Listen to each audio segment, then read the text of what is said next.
Assalamu alaikum warahmatullahi wabarakatuh. There are 5 pillars in Islam. அதாவது 5 தூண்கள் இஸ்லாத்தில் முதலாவதாக ஷஹாதா, இரண்டாவதாக ஸ்வலா, மூன்றாவதாக ஜக்காத், நான்காவதாக சௌம், ஐந்தாவதாக ஹஜ்.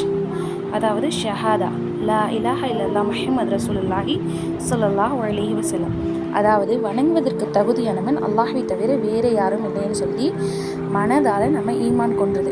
அதாவது நம்ம அல்லாஹ்வை பார்க்க முடியாது, ஆனால் நாம் என்ன பண்ணுறோம், அவனை மறைமுகமாக ஈமான் கொள்ளுறோம், இன்னும் அவன் மூலியமாக அனுப்பப்பட்ட தூதரை மூலியமாக ஈமான் கொள்கிறோம் அப்படின்னு சொல்லி நம்மளுடைய நியத்தை வைக்கணும். இரண்டாவதாக சொலானா தொழுகை என்பது எப்படி இருக்குன்னா, மனிதனுக்கு கண்குளிர்ச்சியாக ஆக்கப்பட்டு இருக்கிறது என்று நபிகள் நாயகம் ஸல்லல்லாஹு அலைஹி வஸல்லம் அவர்கள் கூறியிருக்கிறார்கள். அதே போல் தொழுகையில் ஒரு மரத்திலிருந்து இலைகள் எப்படி உதிருதோ அதே போல் தொழக்கூடிய மனிதனுடைய பாவங்களும் ஒவ்வொரு தொழுகையின் போதும் உதிர்ந்து விடுகிறது என்றும் சொல்லப்படுகிறது.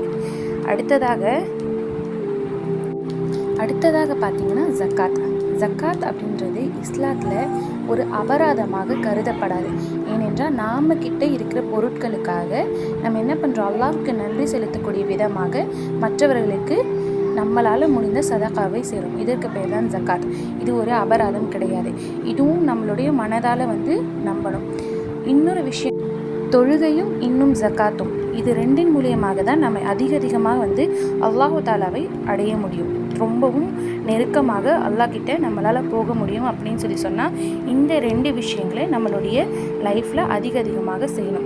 அதுக்கடுத்ததாக நான்காவதாக சௌம் அப்படின்னா நோன்பு. அதாவது நாம் இப்போ தான் ரமலானுடைய மாதத்தை கடந்திருக்கிறோம். அந்த ரமலானுடைய மாதம் எவ்வளவு சிறப்பானது அப்படின்னு சொல்லி பார்த்திங்கன்னா, அந்த சிறப்பான மாதத்தில் தான் அல் குர்ஆன் இறங்கப்பட்டது. அதுவும் நபி ஸல்லல்லாஹு அலைஹி வஸல்லம் அவர்கள் மூலியமாக இந்த உலகத்திற்கு கொடுக்கப்பட்டது. அதன் பிறகு லைலத்துல் கத்ர் அப்படின்ற சிறப்புமிக்க ஒரு இரவும் அந்த ரமலானுடைய சிறப்பு மாதத்தில் தான் அமைக்கப்பட்டிருக்கிறது. அல்ஹம்துலில்லாஹ். ஐந்தாவதாக ஹஜ் அப்படின்றது என்னென்னா, ஹஜ் அப்படின்றது நம்ம எல்லாருக்கும் ரொம்ப பெரிய ஒரு கனவாக இருக்கிறது. அதாவது வாழ்க்கையில் ஒரு முறையாச்சும் நம்ம ஹஜ் செஞ்சிடணும். இதுவும் இஸ்லாத்துடைய கடமைகளில் 5 கடமையில் ஒரு கடமை ஆகும். நம்ம ஹஜ்ஜுக்கு சென்று தான் ஹஜ்ஜு செய்யணும் அப்படின்ற கடமையை அதற்கும் அல்லாஹு தாலா ஒரு சலுகையை கொடுத்திருக்கான். அதாவது உங்களுடைய தாய் தந்தையை அன்பான ஒரு பார்வையின் மூலமாக பார்ப்பதினால ஒப்புக்கொள்ளப்பட்ட ஹஜ் உம்ரா செய்த நன்மை கிடைக்கிறது. சுபஹானல்லாஹ், எவ்வளோ பெரிய பாக்கியம் பார்த்தீங்களா! அல்லாஹு தாலா எவ்வளவு ரஹ்மத் கிருபையாளனாக இருக்கிறான் பாருங்கள்.